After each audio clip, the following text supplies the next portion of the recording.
Welcome, friends, to the How-To Heretic. I'm Uncle Mark. I'm Uncle Dan. And I'm Uncle Doug. And this is your user's guide to life on the outside. Indeedio. That's right. Leaving religion is the first step into a larger, better world. But it can also be a scary world. Things work differently now. Never fear. That's why we're here. We're your audio uncles. And with help from good friends and experts in all sorts of fields, we're going to share the stories and seek the knowledge to build a great life. After all, you only get the one that we know of, so you better make the most of it. Engage.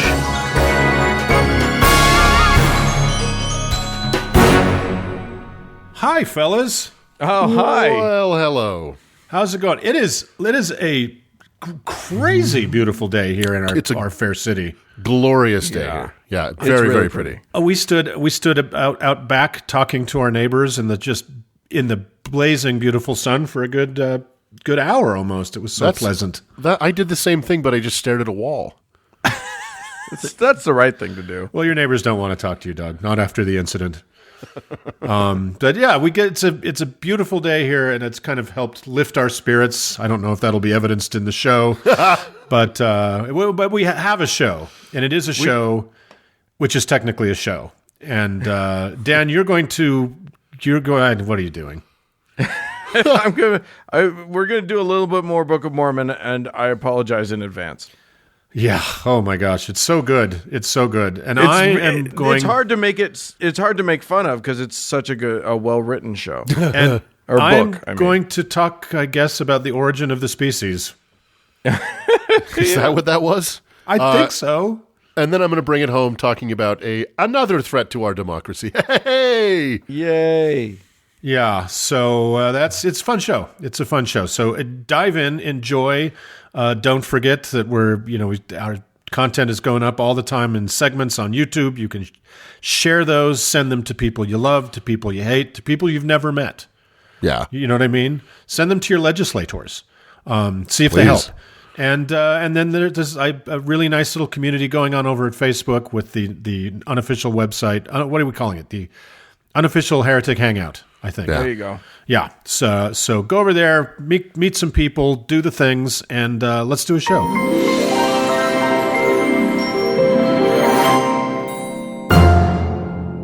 Uncle Mark. You know what makes the Book of Mormon such a great book? I mean, how much time do we have? like you just let me count the ways. I've just counted the ways. It's long, you know. It works as a paperweight. It weighs a lot. Yeah, that's what matters in literature is per pound. When I got to the end of the Book of Mormon, I felt the same thing I did at the end of Avatar, which was there's so much more story to tell. Right? I've never seen that movie. Have you not? No. Yeah, you're better off. Don't watch that for real. Well, speaking of interminably long books in the Book of Mormon, Uncle Dan, you want to bring it home, baby? Oh, you think we're getting home this time? Oh boy! You swore it was a two-parter. I didn't. I did no such thing. God, I swore it was a two-parter. I thought I was going to make it through in one part. So I am. Believe me, I'm as upset as you guys are. Anyway, when last we left Third Nephi, we were in chapter 6, some 2,000 years ago, somewhere in the Americas, and Joseph Smith, the writer of the book. Asterisk, had forgotten entirely how time works and what any semblance of narrative structure looks like, and was working toward a big moment, but was torturing us all horribly with unreadable drivel before he got there. Yeah, he really puts the ass in asterisk. Yes, indeed. And the drivel continues in chapter 7 with a new satanic panic. Oh, God. In the space of just a few years, suddenly a new cult has popped up, and Satan was directing it, and everybody was turning away from the Lord. See if you can follow these similes, will you?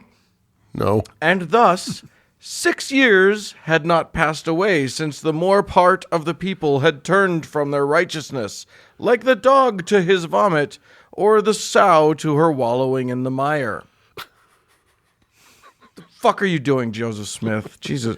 You know, we made the point last time that it never really quite dawned on me as as such a fatal flaw to how terrible this book is that he was just making it up and saying it out loud. Yeah, and his friend or was, at least we assume, or at least that's the story. That's I don't know. Who knows how much of this who knows what he. But was a lot of it fucking makes doing. sense if it's just a guy going, and then and he's looking around the room. A book Right. came from the West. You know what I mean? And it becomes very clear in this book a lot of times that he's literally, like we talked about last time, that he was just vamping a lot of the time. And without a doubt, in Joseph Smith's dirt farm, there was at any given time, a dog eating its vomit and a pig returning to its wallowing in the mire. Yeah, you work in the medium you have. I do like that that his simile was that the people had turned away from righteousness the way a dog turns to just don't spin me around like that, Joe. Come on. Anyway, even the non-Satanists of the society were inexplicably breaking up into tribes that were against each other. Every man tribing up with his family, his kinship, and his friends. Not sure how that would work. Assuming people had friends outside of their family and kinship. Why? I don't. Anyway, somehow it happened. And the bad Satan guys were really wanting to destroy the tribes, but unfortunately the tribes were too big, leading to this incredibly clear and totally understandable verse. Please do your damnedest to follow along. And by the way, this is, again, just one sentence. And it came to pass that they were not so strong in number as the tribes of the people, who were united together, save it were their leaders did establish laws, everyone according to his tribe. Nevertheless, they were enemies, notwithstanding that they were not a righteous people, yet they were united in hatred against those who had entered into a covenant to destroy the government. Good. Excuse me while I spend the rest of my life trying to invent a time machine just so I can go back to the 1800s and punch Joseph Smith in the mouth. Go back to the 1800s where that sentence began. I think you just killed every English teacher major listening to this show. If we ever do a Book of Mormon movie, that has to be the text crawl at the beginning. We'll challenge 10 people to diagram that sentence. Well, and then also you just said, well, the people all broke up into tribes and didn't like each other, and then one sentence it's like, and the tribes all banded together and were able to fight off the bad people. Yeah. Notwithstanding that they were enemies, and then they were it's anyway. The Zodiac Killer could not diagram that sentence. Yeah. Okay, so the rest of this chapter is more of the same kind of nonsense. It includes a bit about young Nephi, son of Nephi, son of Helaman, son of Helaman, son of Alma, son of Alma, descendant of Nephi, really pissing some people off because he was such a good prophet that everybody heard him, or everybody that heard him knew that he was speaking the Lord's own truth, and that made them mad, I guess. I don't know. What did he tell them? What prophetic words of wisdom did he impart unto them that might indeed be also applied to our lives? Do we want to know this? Sure. Here's verse 17. And he did minister many things unto them, and all of them cannot be written, and a part of them would not suffice. Therefore, they are not written in this book.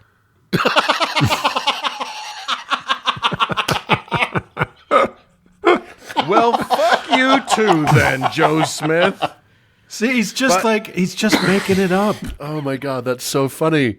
And that comes only, like 2 verses after that, like, interminable run-on sentence.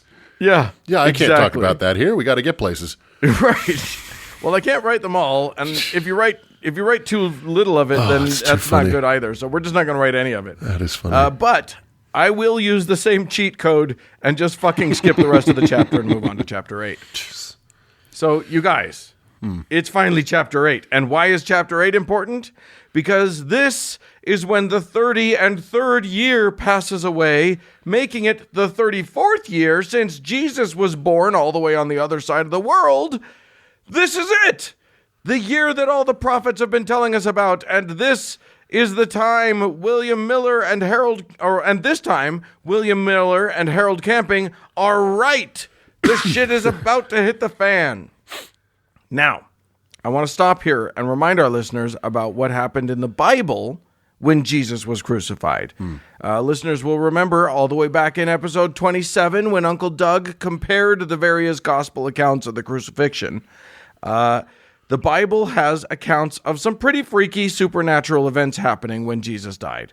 3 hours of darkness right in the middle of the day. That's spooky, right? Then there was the veil of the temple, which totally ripped, like, all by itself. So, woo!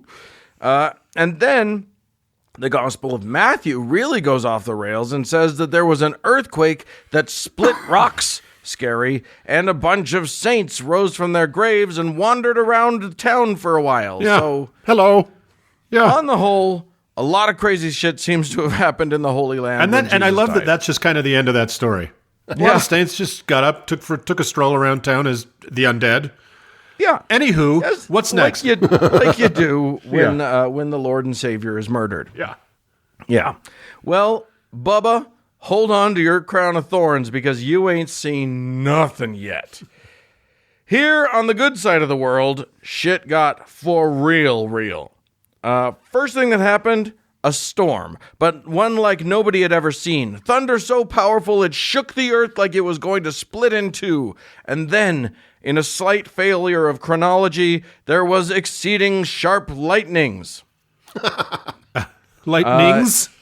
Yes, lightnings. There were many lightnings and thunderings that will happen multiple times throughout the book. The city of Zarahemla did take fire, which is an awkward wording, but one assumes that it isn't very good. But it's nothing compared to what happened to the city of Moroni. That's right, he also recycled names of people into names of places. The city of Moroni fucking sunk into the sea. Holy shit. And all the inhabitants drowned. Now, Whoa. one dude is murdered on the other side of the globe, and suddenly over here, a whole city drowns. Meanwhile, God back decides in Judah, to punish a whole city of people who've never heard of his only begotten son. oh, it gets worse. And baby. who, by the way, didn't kill him. Yeah. All right. Great.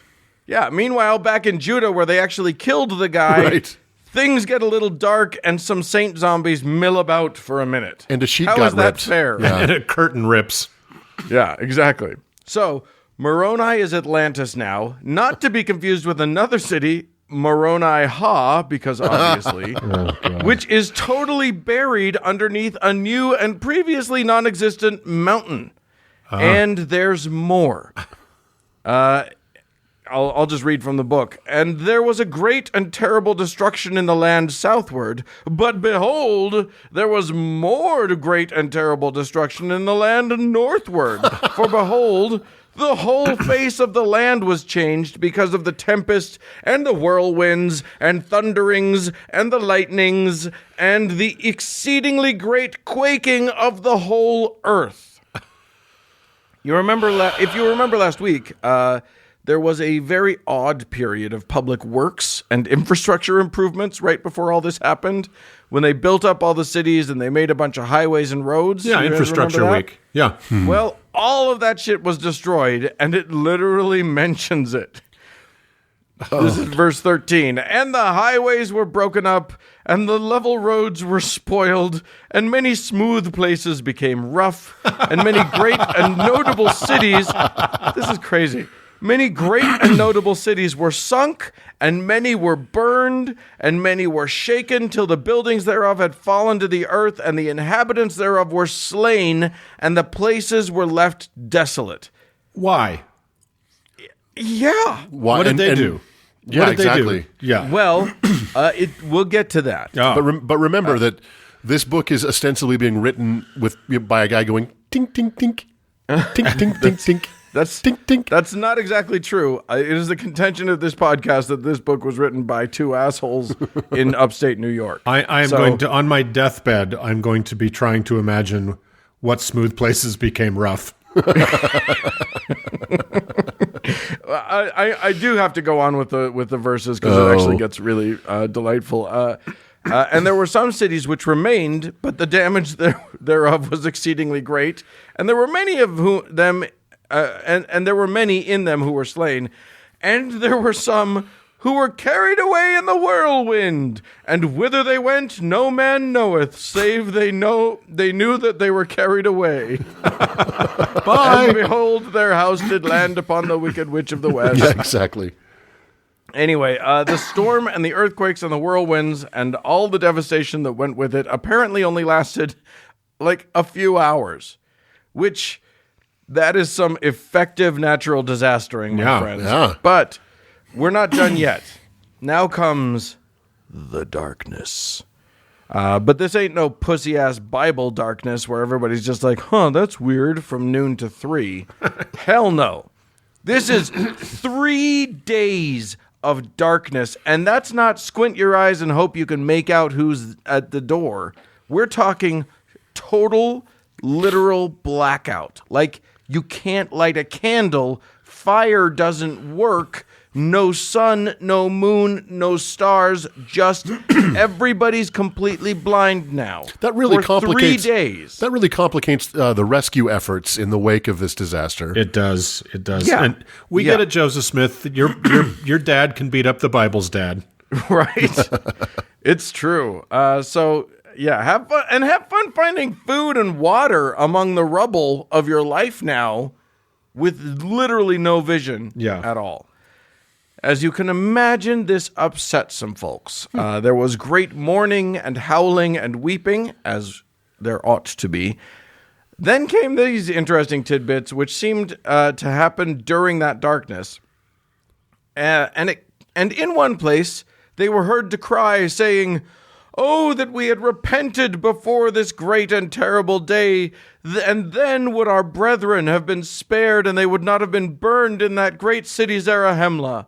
And in another place, they were heard to cry and mourn, saying, "Oh, that we had repented before this great and terrible day, and had not killed and stoned the prophets and cast them out. Then would our mothers and our fair daughters and our children have been spared, and not have been buried up in that great city Moroni-ha."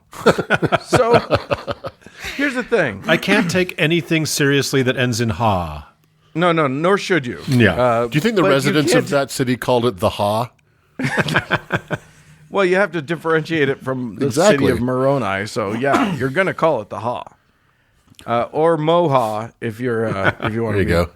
Anyway, look, here's what baffles me about those two verses.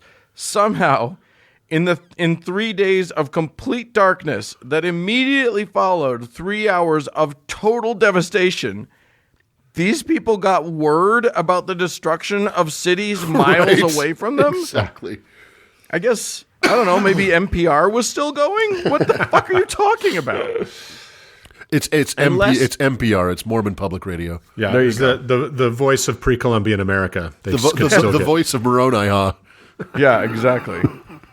And lest anyone think that all this destruction was just Mother Nature being her crazy random self, we move on to chapter 9, which begins with a voice which is heard among all the inhabitants of the earth, even though it wasn't reported anywhere else but in this book. That voice takes credit for destroying Zarahemla and Moroni-ha, specifically mentioning that he has killed all of the inhabitants.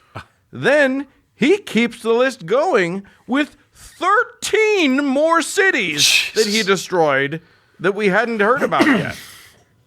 Honestly, it would have been easier to list the cities he didn't destroy. Right. Incidentally, among the cities that he did destroy, and this is true, listed back to back in this order are the city of Josh and the city of Gad, which is really weird because the actor Josh Gad was the original star of the Book of Mormon musical. I don't know how that plays into things, but somebody needs to develop a conspiracy I'm theory. almost certain that was a Q drop. Right? Yeah. All right. And why did Q-ha. this voice... What was that? Q-ha. Yes, indeed. It's the Mormon version of Q. And why did that voice kill the entire populations of all of these cities? I would love to know because I don't think there was a justification. I'll be honest. Wickedness and abominations. Literally, every single person in all those cities had been wicked. Meanwhile, everybody who was left got this message. O ye that are spared because ye were more righteous than they, will ye not now return unto me and repent of your sins and be converted that I may heal you?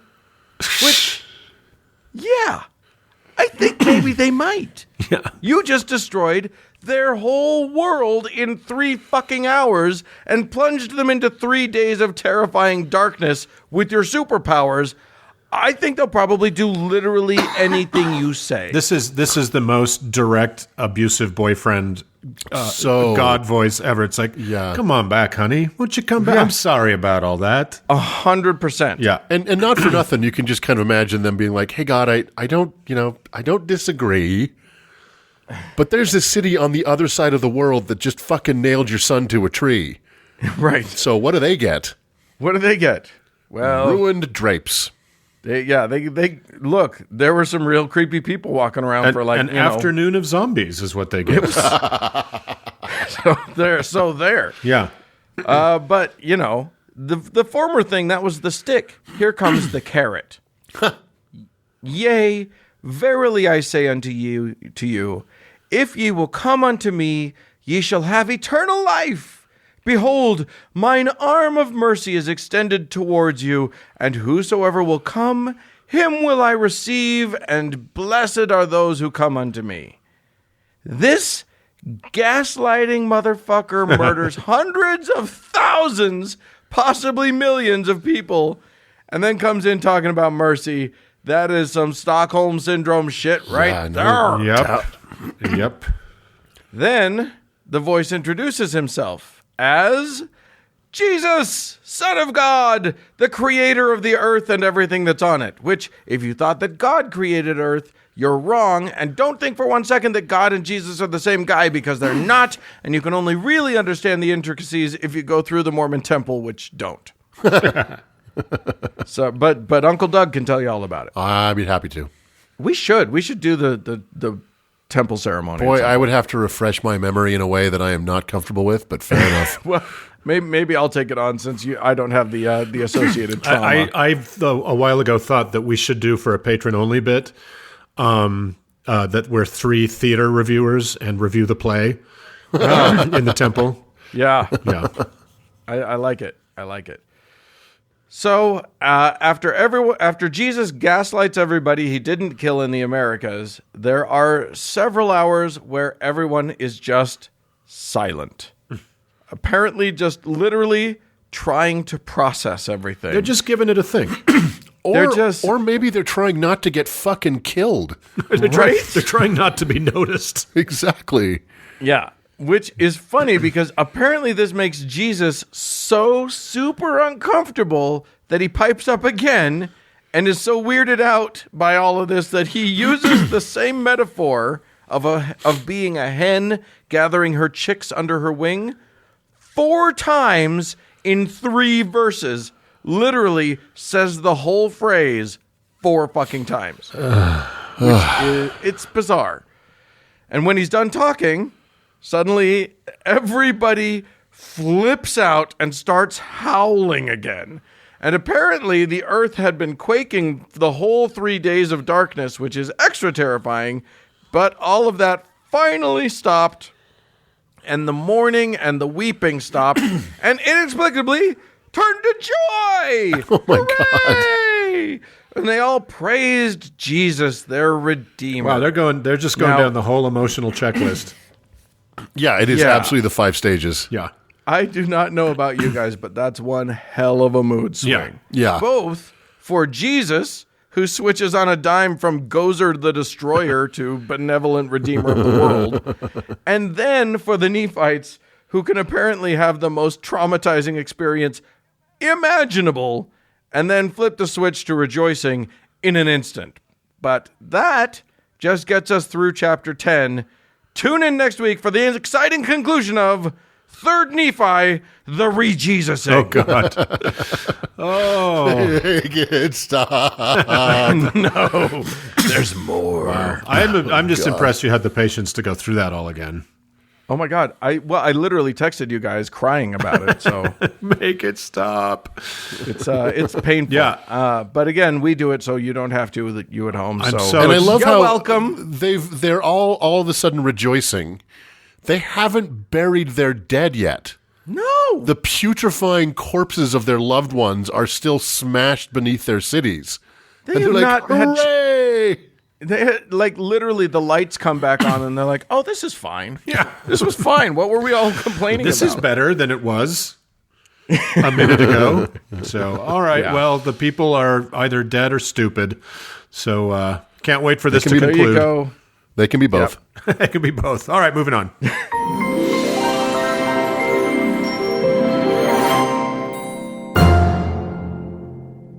Hey, Uncle Doug. Well, hello.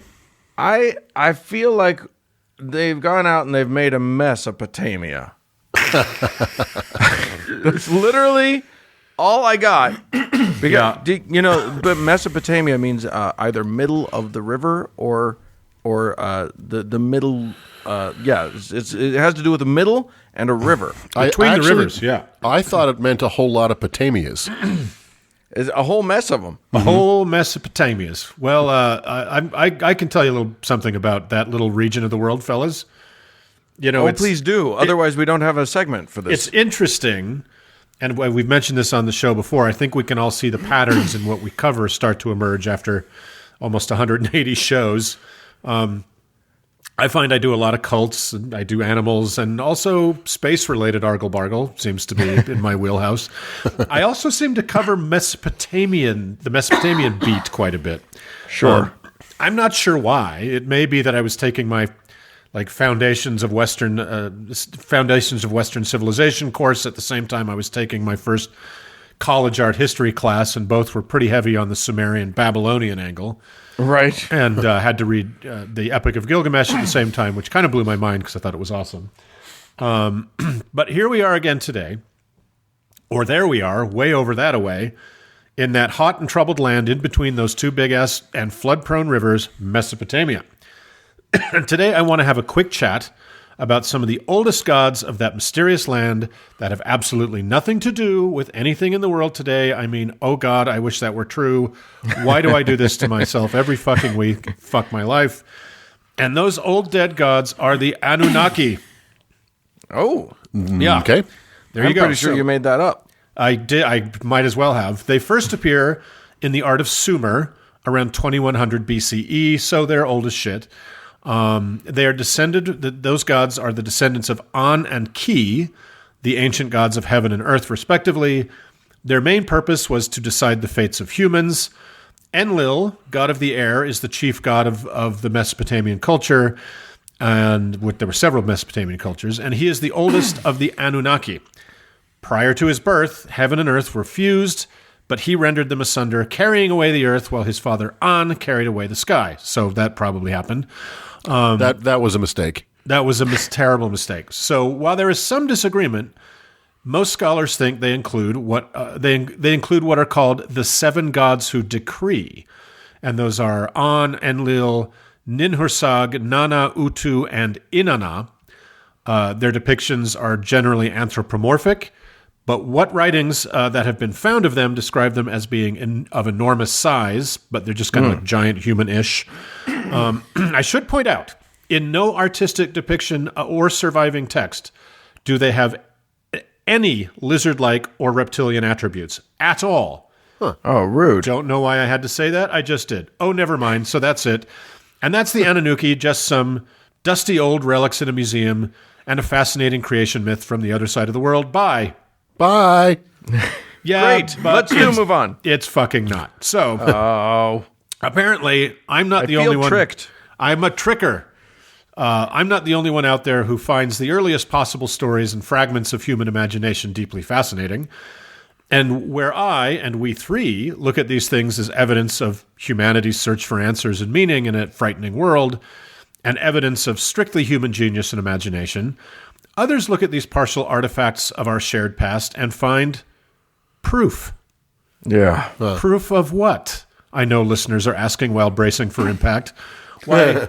Proof that humanity is a hybridized slave species who took an oath to always be servile to giant, hyperannuated, reptilish, interdimensional demigods who came here from the constellation Draco, or wait, maybe the constellation Orion, or actually probably the planet Nibiru, which orbits our sun every 345,000 years and passes through the inner planets now and then, and that they are super loving and or homicidally hostile to us and may come back or maybe have never left. And also the gray aliens fucked up their whole experiment when they, the grays, polluted our already hybridized DNA with their stupid gray DNA, making us less useful as enslaved miners of monoatomic gold, which is what crazy people call gold, meaning a special kind of gold with only one atom, but any ninth grader will know that gold is an element, thus only comprised of one atom, therefore it's just called gold. And obviously the Nephilim of the Bible are what happened when the intergalactic Anunnaki mated with angels, and how obviously Ziusudra, the ancienter source, material from which Noah is in the Bible is cribbed via Utnapishtim, did not actually build a boat to weather the flooding Euphrates, but rather used a rocket ship to fly off into orbit to wait out the flood. And trust me, I will eventually get to the Jews. I quit the show. Always end up with the Jews. Everybody clear? Okay, pencils down. If you answered C, all it makes is sense. You are correct. The copper I taste smells like toast. Oh, we're going to get to the copper too, Doug. So, guys, we do this every week. And while we enjoy it and make some big-ass atheist Soros bucks while we do it, there are times, very much like this, when doing the research makes me feel like so much intelligence is being sucked out of my head that my skull is going to cave in. I probably read 10 or so quote articles and watched 3 hours of appalling videos on that. Joe Biden, can you please have the FCC yank the ironically named History Channel's license like now? Yeah. And I listened to a couple of excruciating podcasts on the subject. I have never felt more stupid. This was as agonizing as watching Mormon General Conference, but with giant lizards, which not so different, is the really. same as watching Mormon General Exactly Conference. right. I So don't know what's the difference? Where to begin? I guess the seed of this insanity comes from the discovery of something called the Sumerian Kings List, which we've mentioned once before on the show, which is it's a really cool, real artifact of ancient Mesopotamia. It lists 100 kings, the most recent of which was a guy named Damik Ilishu, who ruled around 1940 BCE for 23 years. The kings before him ruled for 11 years, for 4 years, for 3 years, for 24 years, etc., etc. Likely real kings with normal spans on the throne. But the list goes back just a bit more. 266,000 years more. Oh my God. With kings like Aga of Kish ruling for 625 years, Melem Kish ruling for around 900 years, Etana, also known as the shepherd who ascended to heaven and consolidated all the foreign countries, quite the diplomat. They have him ruling for 1,500 years. And then you go all the way back to Ubara Tutu, whose reign was cut short at a mere 18,600 years. And the firm but fair En-Sipad Zid Ana, who reigned 28,800 years. And of course, En-Men-Lu Ana, who sat on the throne for a mere 43,200 years. Jesus Christ. Lu for short. Cool, yeah, cool story, bro.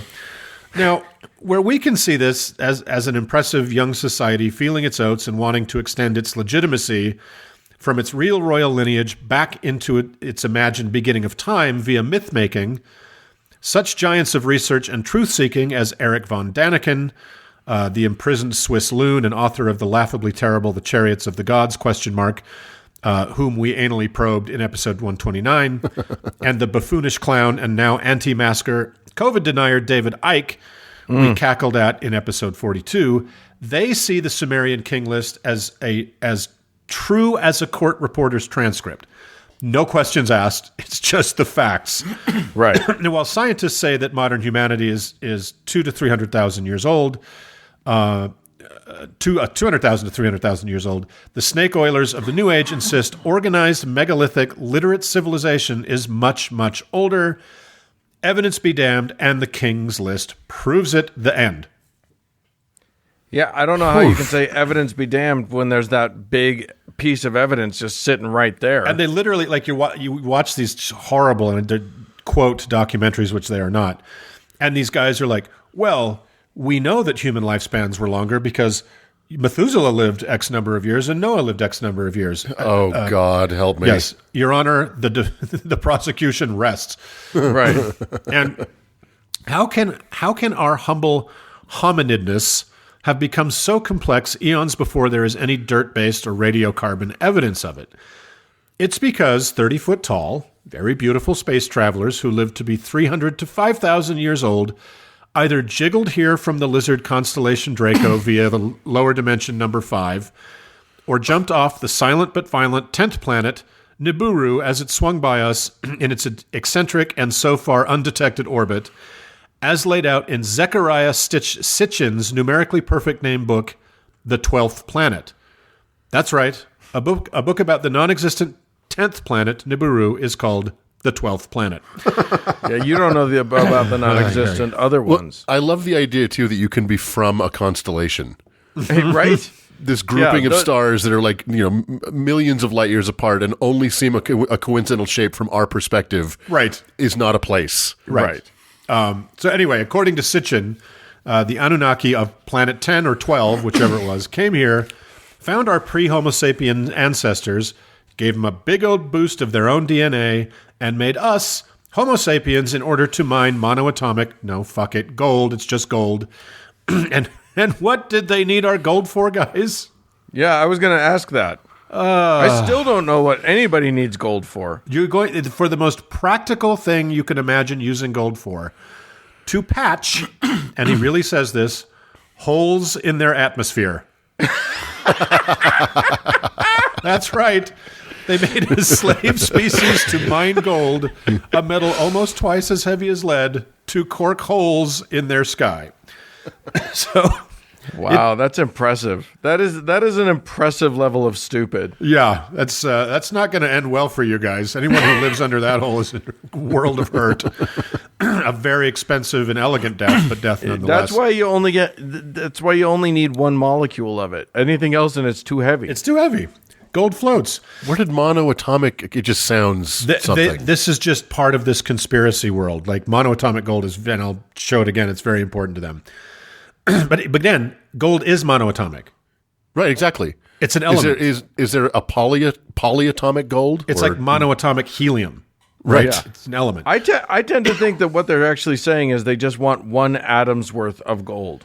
They don't want gold that comes in one atom. They want one atom of gold. That would explain why they had so much time to plug the hole. Right. Well, it turns out there isn't really an orthodoxy among believers in the Anunnaki. Like so many conspiracy theories, it's a pretty open source code. Remember when I said I watched some, quote, documentaries on the Criminally Named History Channel, among other places? A bunch of, quote, experts, self-described authors and investigators appear on these shows. So I would casually, just to amuse myself, because they don't really explain who they are. Right. So I would write down their names as they appeared, and then after the show, I would just randomly Google some of them. So here is a sampling of the people appearing on your TV swearing this shit is real. Robert Cremo is a lizard god expert and a pseudo-archaeologist and author who believes that modern man has existed for 60 to 80 million years. He is a Vedic creationist who believes he has found human artifacts dating back 2.5 billion years, and who also likes to go by his Hare Krishna name, Drutakarma Dasa. So, good. He for sure knows about the origins of Mesopotamian civilization. Totes. Linda Moulton Ho, or Howe, I guess Howe, not sure how to say it, is an author and researcher who says she has proof that our Anunnaki overlords had, and here it is, Doug, copper-based blood, which they passed down through hybridization to the Merovingians, who became several of the European royal houses, whose blood also has that coppery content, making it obviously blue, thus the slang term for royalty, blue blood. Great. Yeah. They have blue blood. So we would. What's nice is we can test all this. So obviously she has, and obviously it's been confirmed. Yeah, and every one of these people is talking. When you see them on these shows, they are talking. What they're talking about are absolute facts to them. Right. They're not. Here's an interesting theory, or here's an idea I have, or I'm trying to prove this. Nope, it's just fact. Right. How about You Lawrence? don't have to prove it if it's already a fact. Yeah, it's already Mark. proved. How about Lawrence Gardner, also known as Chevalier Lebrun de Saint-Germain, also known as the President Attaché to the European Council of Princes, also known as the Prior to the Celtic Church's Sacred Kindred of St. Columbia, or just my Larry to goodness. his friends. Can I just call him? Can he also be known as Shut Up? Exactly. Well, yes, because he's dead now. But Larry wrote several books having to do with Jesus' bloodline, finding its way to King Arthur and then the royal house of Stuart. And, of course, that the Ark of the Covenant was a sophisticated machine for manufacturing, you guessed it, Adrenochrome. monoatomic gold. Oh, my God. Damn it. Or how about Englishman Nicholas Redfern, who is an avid ufologist, and cryptozoologist, who, among other probably very true things, believes that the fabled UFO crash in Roswell, New Mexico in 1947 was an experimental Air Force flying saucer piloted by Japanese POWs who were either bonsaied to miniature size with radiation or suffered from the disease progeria. Don't forget to take him seriously.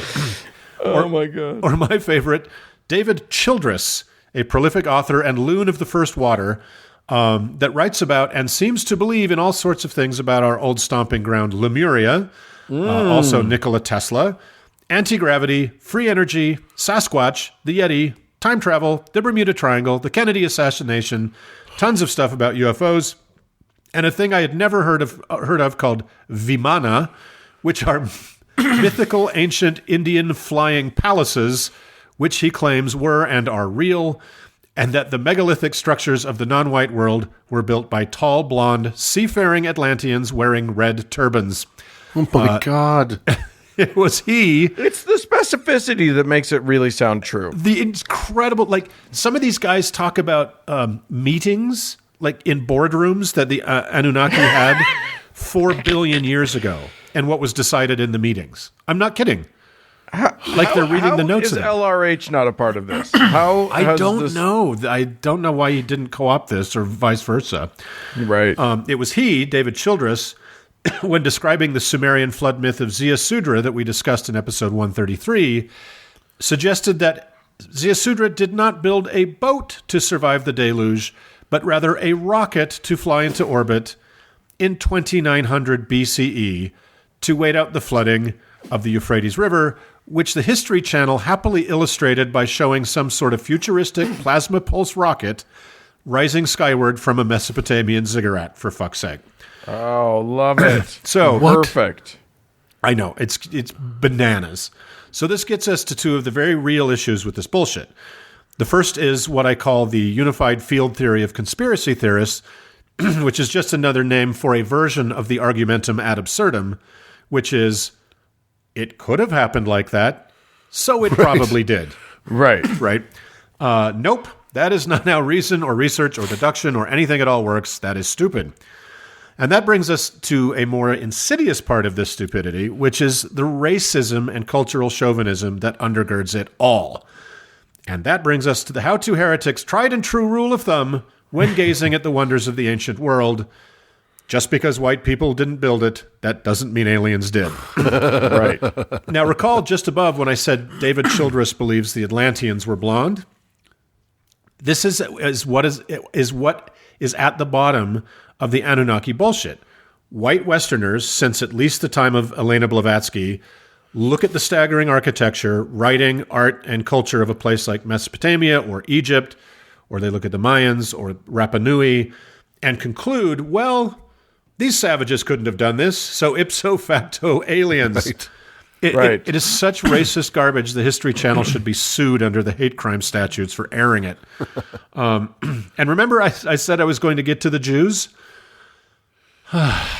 Jews are always lurking behind the things like the lizard people, the Anunnaki, etc. Are they not? So Yes, indeed.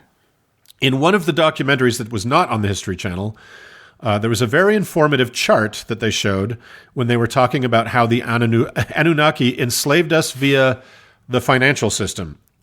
I took a screenshot so I could explain it to you.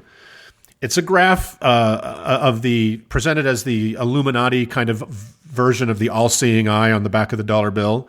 Right. And the pyramid is sliced into 13 layers. At the top, it says archons and other invisible matter. Just so everybody knows, archons are kind of another sort of Anunnaki race. And then it says higher level malevolent extraterrestrials, for example, the Anunnaki. There's the second layer. Then it says lower level malevolent extraterrestrials, for example, Dracos and reptilians, David Icke's obsession. Then below that, the Vatican / the Roman Catholic Church. Then below that, the builder. The Vatican. Of course, it's the Vatican. And you know what? It probably is. Yeah. Then below the Vatican are the Bilderbergers, which is wrong because the Bilderbergs, not the Bilderbergers, are the family of Jewish financiers they're looking to impugn. Right. Then at number 6, something terribly menacing called the Business Advisory Council. Which I believe is out in the strip mall on Route 6. I think it's out in the strip mall right next to Build-A-Burger. Yeah. And below that, the Council on Foreign Relations. Then, of course, the United Nations banking complex. By that, of course, they mean globalist Jewish bankers. Right. Then the Federal Reserve, which is just a stalking horse for these people since forever. Then the United Nations itself. Then something called the Council of 13. Then the Committee of 300, whatever the fuck that is. And at the base of the pyramid, secret societies, which is a grab bag of Freemasons and blood-sucking Jews. Every inch of this fucking theory is either utter trash that doesn't even rise to the level of pseudoscience, accidental comedy, racism, and general ignorance. It's funny for sure, but then it's not really, is it? Yeah. There are armed people in our Capitol building who believe this shit, and I don't mean the ones with Confederate flags and zip ties. I mean the ones with offices that have their names on the doors. And yes, the overlap between Christianity, QAnon, and the Anunnaki conspiracy is substantial. Yeah. You can and they do believe all 3 of these things and more at once, and they can do it without what's left of their brain short-circuiting somehow. So we have a Jesus-loving member of Congress who believes that Sandy Hook, the murder of 21st grade children among others, didn't happen, that the California wildfires were started by a space laser owned by secretive Jewish bankers to make way for a high-speed rail, and that Donald Trump was sent by Jesus to rule America in perpetuity. And this person I don't even want to name her, this person in Congress is where the energy in the Republican Party is, and likely to stay perhaps for years. So if this is what makes me crazy about like this History Channel shit. So if you're maybe a teenager or a stone 20-something that's into Egyptian stuff or think ancient civilizations are cool, and you see some adult looking people with English accents on the History Channel speaking with great confidence about space Babylonians altering our DNA and then building ziggurats as spaceports, you might think, that's cool. And when I watch these fucking videos, I see what YouTube wants to show me next, right? Right. And down the algorithmic rabbit hole you go, where within a matter of just hours, the absurd becomes normalized, and your brain is broken enough for the next level of secret knowledge you now have been invited into, and just down and down and down and down you go. So I wish we could just laugh at this stuff. I wish we could just point at how stupid it is. But, you know, if you type Anunnaki into a Google search, Anunnaki into Google search and search images, I think I counted 40 books on the market. Oh my God. You know, and just endless videos and merch and just, it's crazy. Well, and which James Bond movie was it where the villain was building a space-based laser to make room for some nice infrastructure? Well, it's kind of Moonraker. It was Real Genius, wasn't it? Real Genius. Oh, no, there was a remember space that laser. one? I think that was Diamonds Are Forever. I do, Yeah, but because it had I a don't big think- diamond reflector. I don't think it was for like a nice, affordable light rail between two metropolitan areas. But that's just me. Right. Which is clearly a Jewish obsession since, you know. the second temple, right? So Yeah. God, Burning this down the stuff forests to is- save our environment. Exactly. It's breaks your mind. yeah, It's so stupid. I tweeted out that I was researching this week's subject. I was going to get a repetitive motion injury from shaking my head. Like I'm watching a rocket shoot out of a ziggurat, and the guy's like, "Yeah, that's what Ziusudra did." Like, God, fucking God. Well, So I mean, it's all been proven, Yeah. obviously. Yeah. So, well, there you have it, guys. Well, so thanks for that. You're as dumb as I am now. all right. Jesus Well, then let's Christ. move on before we get any dumber. Fuck.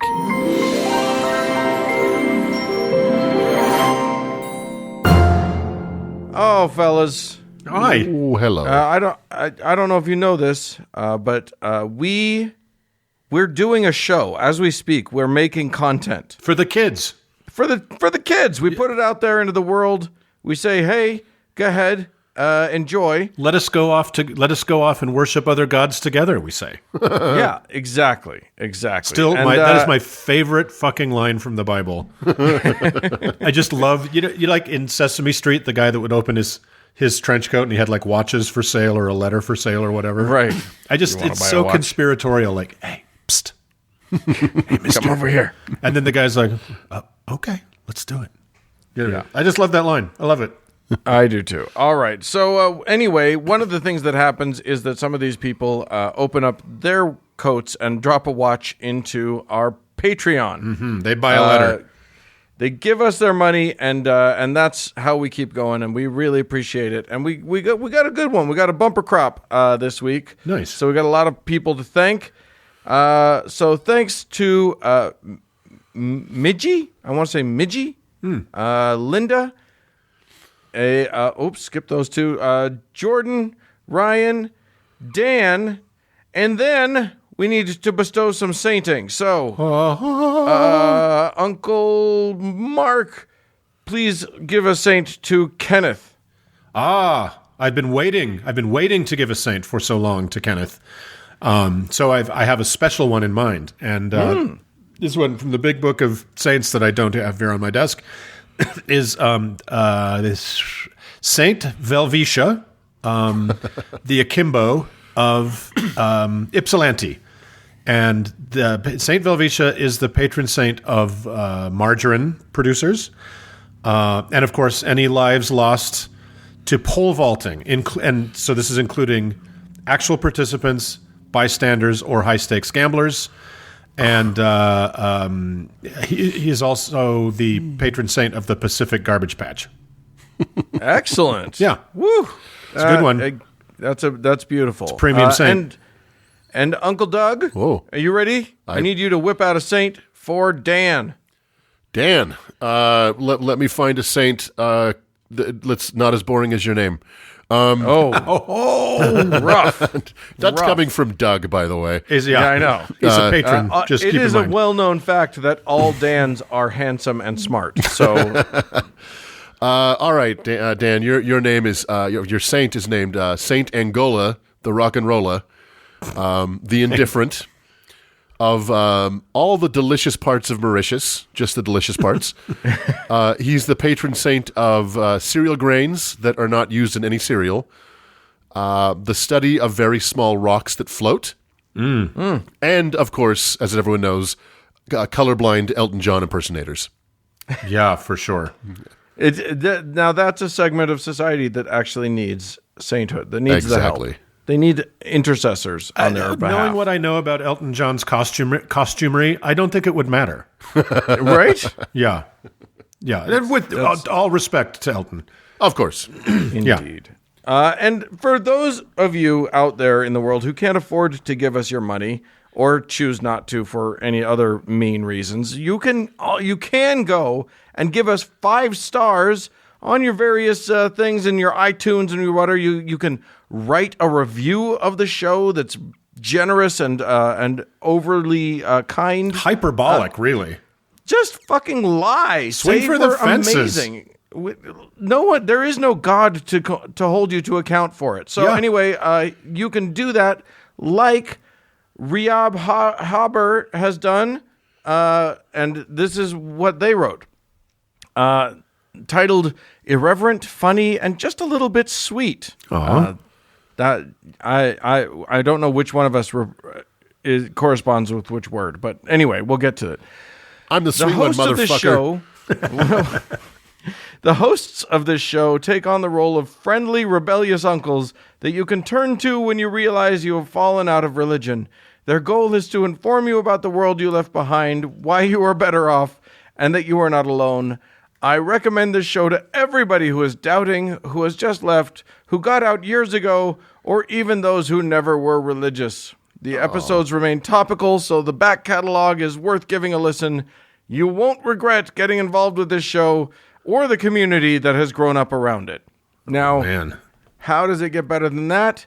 I don't know. You tell me by writing one of these damn things so that I can read yours on the air. We're going to have to start living up to these reviews, and I don't know if I'm ready.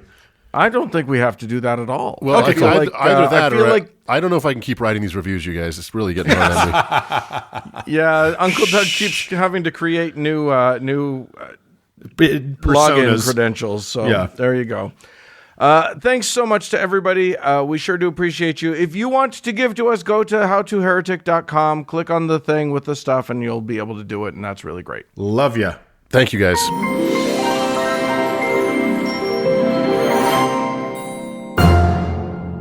Hey, Uncle Dan. Hey there. You know, I think that there aren't many things that are absolutely dependable truisms in this world, right? Aliens are one.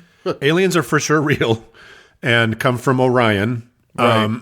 But I think one of the real truisms we can always count on is that calling anything a blitz is never a good thing. No. Right?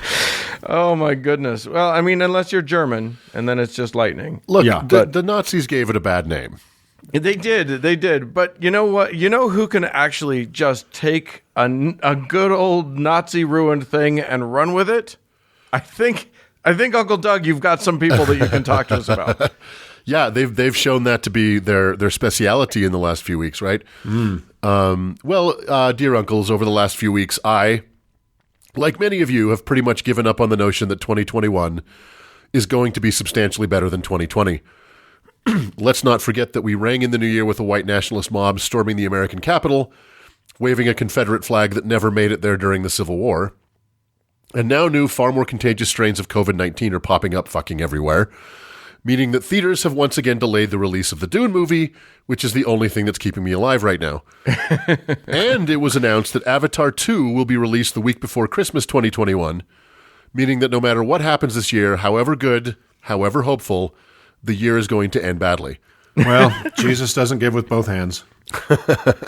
So we might as well knuckle down and dig in and lean into these brutal headwinds.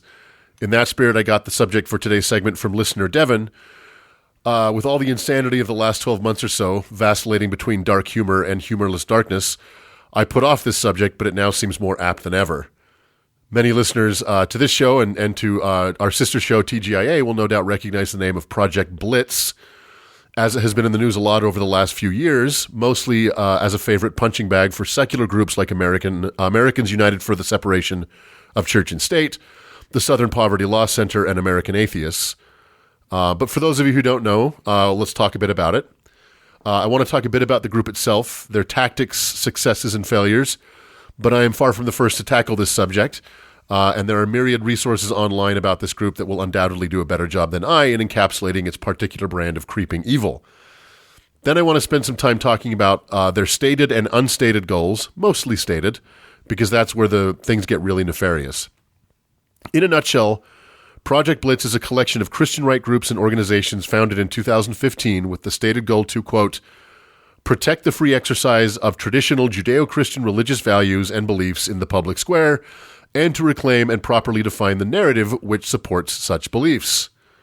So, again, the Judeo-Christian there is, the Judeo and Judeo-Christian there is kind of window dressing to hide the true evil, like of calling course yourself. it is. Yeah, it's Think calling of it yourself with a wink.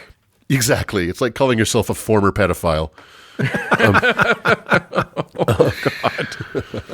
The coalition includes, but is far from limited to, the Wall Builders, Pro-Family Legislators Conference, the National Legal Foundation, which sounds somewhat innocuous, Integrity Leadership, equally so, and the Congressional Prayer Caucus Foundation, or CPCF. Yeah, that doesn't sound so innocuous to me. That one's a little less than innocuous. Wall builders, by the way, comes from a particular passage in Nehemiah in the Bible, not Trump's border wall that didn't get built. Oh, you don't have to tell me about Nehemiah. I'm a Nehemiah stan. We're all over Nehemiah. Yeah. Yeah, if you grew That's up in my K-pop. That's right. If you grew up in the Ha like we did. Because each of these organizations is supported by several other organizations with heavily incestuous relationships, it's actually kind of hard to pin down the full network of partners and supporters. But that, of course, is part of the plan. Project Blitz was never meant to be in the limelight. In fact, as we'll talk about, it very explicitly was designed to operate behind the scenes. And in fact, because these various secular groups not only publicize the name of the organization, but have had some success in defeating them in court, Project Blitz has rebranded itself as Freedom for All. Fun fact, the first hit on Google that comes up for Project Blitz is a clearinghouse for high-end clothing and shoes. The first hit, yeah. So these guys are not looking for publicity. As we'll talk about, this organization is, the whole idea is that it operates in the shadows. Yeah, it's like the family, right? Exactly. From Jeff Charlotte's book, The Family. Yeah, and the first hit that comes up for Freedom for All is an organization that fights human trafficking around the world. And the second post that comes up on Google is for a pro-LGBTQ organization called Freedom for All Americans. And it seems pretty clear that they actually took that name to kind of fuck with the search engine optimization of Freedom for All. Yeah. But, good for them. Good for them. Yep. So you have to either go into the secular websites about Project Blitz or websites like wallbuilders.com or the CPCF Foundation or truthandliberty.net and search around a bit to find the links. And mostly what you'll end up is something called the 2018-2019 Report and Analysis on Religious Freedom Measures Impacting Prayer and Faith in America, or RARMPFYA. I always read the RARMPFYA. I'm a huge fan. Yeah. This is also known as the Playbook. More on that in just a minute. Project Blitz was founded as the legislative arm of this collection of Christian right groups. And like its name implies, it's a multi-pronged assault on the separation of church and state in America. Like you said, Uncle Mark, naming something Blitz, which is literally means an all-out frontal assault on more than one front, is exactly what this is meant to be.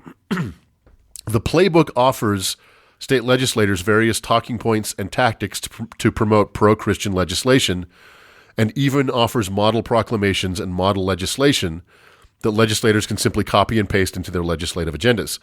They do. And they do. All they need to do is add their state's names, and boy howdy have they worn out the Control-C and the Control-V buttons down to the nub. Right. We'll get back to the bills and proposed legislation in a minute. The main vector for this virus of the mind is the aforementioned Congressional Prayer Caucus Foundation. The stated purpose for this particular foundation is to, quote, provide forums for high-level leaders within federal, state, and local governments to connect, strategize, and strongly advocate for Judeo-Christian values and religious liberty. So, fun. This particular group was founded by Robert Forbes, a prominent Virginia Republican who left the House, the U.S. House of Representatives in 2017, and yes, before you ask, a huge Trump supporter.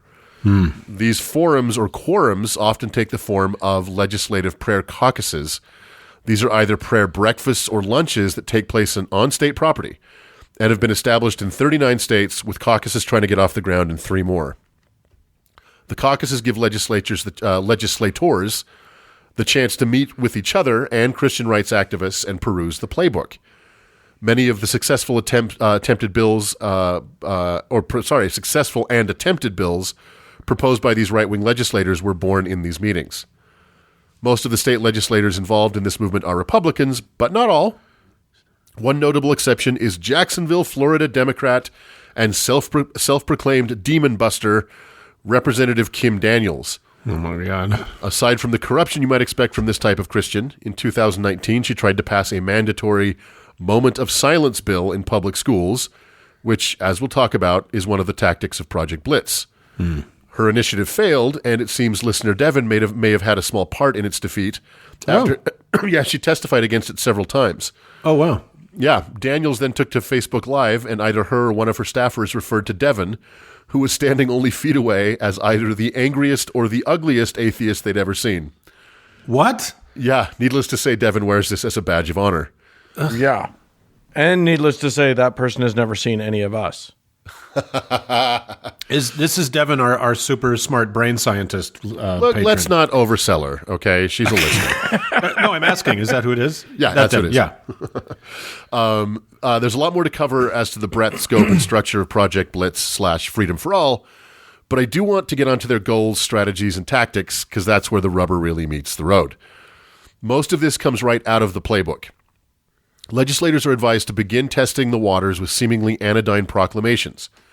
Proclamations are just that. They have no legal power, they cannot be enforced, and they're mostly used to honor local heroes or industries or culture. Think, Calamari Day in Rhode Island, or, whatever, Child Suicide Day in Utah. Jesus.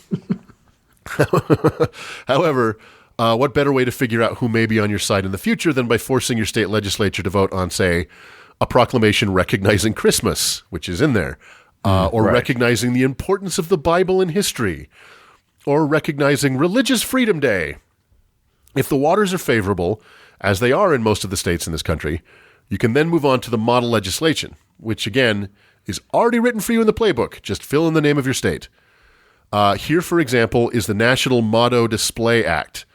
This bill would mandate that, quote, "In God we trust" shall be prominently displayed in a conspicuous place in all public elementary and secondary school classrooms and libraries in this state, in all public colleges and universities in this state, and in each government building or facility in this state. Now, Wow. I can hear you asking, what about the font size and legibility of these signs? Don't worry. The legislation goes on, quote, "The display must be easily readable and on a durable poster or framed copy of at least specified dimensions, e.g. 11 by 11 inches by 14 inches, and must include a true correct representation of the American flag centered under the national motto." Yeah. It bears repeating that "In God We Trust" was only made our national motto in 1956. We talked about this in a previous show. Yeah. In response to the godless communists. Right. This motto supplanted "E pluribus unum," out of many one, which had been in use since 1776, because it clearly does not apply to this country anymore, if it ever did. Right. Yeah. There are 21 model bills as of now that you can choose from, and they're all written in the same kind of officious detail. The bills range in scope wildly, but are clearly meant to proceed down a continuum to state-sanctioned Christian nationalism. And I'm not extrapolating this or coming to this conclusion myself. No, that's their goal. That's their goal. They progress from bills mandating "In God We Trust" as an option on license plates to mandating a Christian Heritage Week, a year of the Bible, mandatory Bible study in public schools, and restoring prayer in schools, to outlawing adoption by homosexual couples, allowing healthcare providers to refuse healthcare to LGBTQ individuals, mandating that birth gender be enforced on government documents and public restrooms, outlawing homosexual intercourse, outlawing extramarital intercourse, and on and on and on. Yeah. All these bills are Basically, written they're just like, here, take Leviticus, vote on it. Good. pretty fucking much. Yeah. And all these bills are written out, ready to be put on the floor of any state house in the country. And sometimes as often as once a week, legislators in these various states gather to review these bills and discuss which ones they'll try their hands at today. They have been successful. They have been very successful, yeah. Over 70 bills lifted directly out of the handbook have been proposed in over 20 states. Most have failed, but a few have passed, most notably in several states, including our own, the "In God We Trust" option on the license plates. Yep. I'm sure you both have seen these around. Oh, yeah. They're always the best drivers, too. That it I hate to be this way, but it always kind of like when someone cuts me off and they've got like a, greatest snow on earth. I'm like, yeah, come on in, buddy. Do we still have the Arches license plate? We still have the I like Arches, that yeah. one. That's pretty. Yeah, it's pretty. So let's compare the language of HB 127 from the 2016 legislative session here in Utah to the language of the playbook. Now, it's not exactly the same. So, quote, Decals, this is from the Utah law. Decals displayed on license plates with the "In God We Trust" slogan issued in accordance with subsection 4B shall be applied in the upper right-hand corner of the rear license plate. And then this is similar language from the playbook. The motto of the United States, "In God We Trust," printed in color, lettering over a background containing the American flag, having the letters and numerals of the plate number in color lettering, have below the plate number, state mentioned here, printed in color. It's not word for word, but it's pretty obvious that one gave birth to the other. So it's quite obvious that Project Blitz is applying that slippery slope tactic here pretty hard. If they can get a proclamation recognizing Christmas, then they can get an "In God We Trust" license plate law. If they can get an "In God We Trust" license plate law, then they can get "In God We Trust" emblazoned in our schools. If they can get "In God We Trust" emblazoned in our schools, they can get state-sanctioned Bible study. If they can get Bible study in the schools, they can get moments of silence. If they can get moments of silence, they can get prayer in schools. And if they can get prayer in schools, then they can finally prevent butt sex. Yeah. Which has been... And the idea isn't just like... It's not just a slippery slope. It's like you bombard people with so many of these bills that one or two slip through the cracks. Precisely, yeah. Yeah. And depending on kind of, where your state is politically... a ban on gay adoption may not find any favor, but recognizing Christmas might slide through. Yeah, right. So it's this constant pressure in every crack there is. And to your point, Dan, you're absolutely right. And make no mistake, their goal is 100% Christian nationalism. Do you think they will make room for study of the Quran or the Torah or the Bhagavad Gita or the Book of Mormon in these study classes? Do you think this model legislation will allow for a Muslim to give the daily prayer in their local school, or a Hindu, or a Wicca? Now, we've long stated on this podcast that there's no better way to stop someone from believing in the Bible than to actually read it. But these Bible studies classes are not to be taught from a literary or historical perspective alongside the Epic of Gilgamesh or the Canterbury Tales. Their obvious and oft-stated goal is to cram Christianity into every corner of public life and eventually down the throat of every American. So I think, at least for white people a few years ago, the term white supremacy seemed a distant, overblown concept, consisting of mostly people in white sheets burning crosses. Mm-hmm. We now know better. Likewise, I think the term Christian nationalism can seem to many like theoretical or exaggerated. But if nothing else, Project Blitz and Freedom for All and the dim constellation of similar groups have laid bare their intentions. They desire an America where their particular flavor of white Christian evangelicalism is not only taught in our schools, but like Sharia law in Saudi Arabia, dominates our legal system, our government, and our civil society. Yeah. Yeah. And if you don't believe me, go to wallbuilders.com and watch one of their weekly hour-long videos about the America they're trying to build and see where you think you might fit in it. It's a hellscape. Yeah. It is a hideous horror, a nightmare. It's this Handmaid's Tale. Exactly. Right? Yeah. And so, and what's happened with these sort of people is they've taken this idea that religious freedom does not mean that it is not everybody exercising what they want to do in a pluralist society, and as long as they're not hurting anybody and minding their own business, fine, right? That's not to them. Religious freedom is you are free to practice my religion and my religion only. Exactly. Yeah, I feel like you guys are being really down on this whole thing. But I gotta say, The Handmaid's Tale only sucks if you're a handmaid. So I don't know why everybody's so That's a hot take. And you get a free bonnet. I'm a straight white dude. This all sounds great to me. Yeah. I mean, and that's the thing is, now when you see an "In God We Trust" license plate, and here's the thing, you got to separate maybe the intention of someone who's just getting their license renewed, and sure, "In God We Trust," and the intentions of the people who put that option on the paper, but their intention is clear and it's there. So if you see someone with a "In God We Trust" license plate, or you hear of an effort to put the Ten Commandments on a courthouse lawn, or a lawmaker proposes a moment of silence bill, see it for what it is. These people are using, like how they use expanding wet wood in holes to crack granite in a quarry. Mm-hmm. These are all efforts to erode the already tenuous wall between our barely secular society and the fucking Handmaid's Tale. Yeah, but and it's smart, like the literally the Blitz, just attacking on all fronts at once, right? Well, and they are smart. They're super clever about it. They write these laws these sample laws that lawmakers can do, and they write them in such a way that they make it really hard to object to it, Right. and not sound like you're a Christian hater, which is what they're trying to do. They try and make it sound they make it so that if you object to it, your aunt is going to think you're really mean. Right. Yeah. Or that if you object to any of these bills, you're an anti-religious bigot. You're a bigot, Right. yeah, exactly. But again, it's like they're not making space for anything but their own very narrow interpretation of anything. Right. What is their composition? Are they all? Is it all like a one particular evangelical stripe, or is it a broader coalition of Southern Baptists and this kind of evangelical? And it's a broad coalition of a very narrow subset of Christian evangelicalism.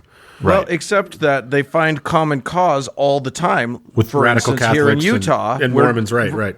They just released a new fucking abortion bill here in Utah that they'll be hopefully voting down. But like this kind of shit is like they find common cause with conservative legislators across the country, whether they're evangelical or not. But that's the thing is, just like the Judeo part of Judeo-Christian, right? Like the Jews are not going to be at the end line with us, right? Like they might get down somewhere down the path, but once we step over the threshold, they ain't coming inside. Yeah, and the same with the Mormons and the Catholics, and I don't think a lot of people know how much these denominations fucking hate each other, right? Like most evangelicals just despise the Mormons. Yeah. Right. And it's the Mormons have long had a problem with Catholics. But if it comes to limiting someone else's rights or hurting somebody else, boy, they can get on the same team pretty quick. Yep. And so, one of the many ways to fight these people, and they need to be fought, they have to be stopped. This encroaching Christian nationalism is as dangerous as any other force in our very damaged country right now.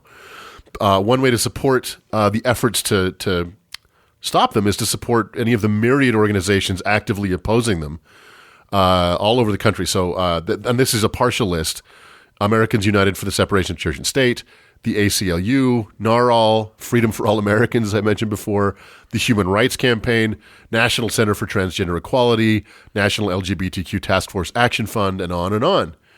But I'll tell you, if you can measure your value in the enemies you make, then Project Blitz is exactly as Devin described them to me, a group of douche knuckles. Yeah, did you mention our friends at the FFRF, of course? At the FFRF, No, I mean, and like the list of it's much easier to find information of the people who are fighting against Project Blitz than on Project Blitz itself, which again is part of the point. But the constellation of organizations that are trying to stop these people is significant because what they're doing is so naked. Yeah. Well, here's the thing. This is part of what Frank and I over on TGIA, part of the reason that we're pushing for people to go out and run for office. People on our side, people who are, who are openly secular, just because we need to take a page from this playbook. They're running this playbook. They call it a playbook, and they're running it well, and they're doing it really brilliantly, and it's wrecking our country. So we need to learn from them. We need to do the same thing, but on the side of the angels, and in the meantime, also fight like dogs to get them to defeat them. Yeah, this is where, I think you mentioned this when you were talking to our friend Derek Kitchen on TGIA, who is a Utah state senator, who's an atheist. He's gay. He's all the awesome things. That because the Christian nationalists have kind of realized that they know they're a minority, and they've realized that even though they've managed to get some kooks into Congress, nationally, and they do have some people there, that where they're going to wage their fight is in state houses. Yes. Yep. Yeah, because Republicans still have a lot of sway in state houses, so that's where this shit is going to start. That's where we need to start focusing our attentions is on the state houses and not let this happen right under our noses, right? Yep. In all 50 states. It's tough because we talked about this in the patrons only. It's really hard to be focused on local government progress because it's if you've ever been to a city council meeting, Oh dear God, it's the most boring thing you'll ever go to. a state legislative session, it's painful. Yeah. It is what it is, but that, while we're all kind of focused on, how great the entire series of Avatar movies is going to be once they're all released, these people are focused on local city and state government, county and state government, and they are focused like a laser, and they're making progress. Right, and never underestimate the energy of a zealot. Yeah. Right? That they're people, this is all they will do all day long. It's like a cult. So that's the kind of level of energy that needs to be combated. If we're going to prevent this country from becoming Gilead. What's funny about that is that your local state senator or representative, we're so used to trying to call our federal, our two senators or our representatives in Congress in the U.S. in the Capitol, pardon me. Mm-hmm. All you get is an answering machine, so you yell at that for a couple minutes and feel like you've done your duty. Right. I had an issue with some local thing, and I called my state senator, and she answered. Yeah. Right. She's like, hello. I'm like, oh, like this is an accessible form of government, and that's why they've found such traction and cause. While we're still getting our frickin' pants on, they're out there marching. Yeah. All It's right. all good news. Well, Devin, I hope I did it justice, and you're not mad at me as you kind of always are. She is the angriest atheist. That's what I heard. So, all right. Well, with that, let's all go vote. We'll go blitz away. Yep. Bye.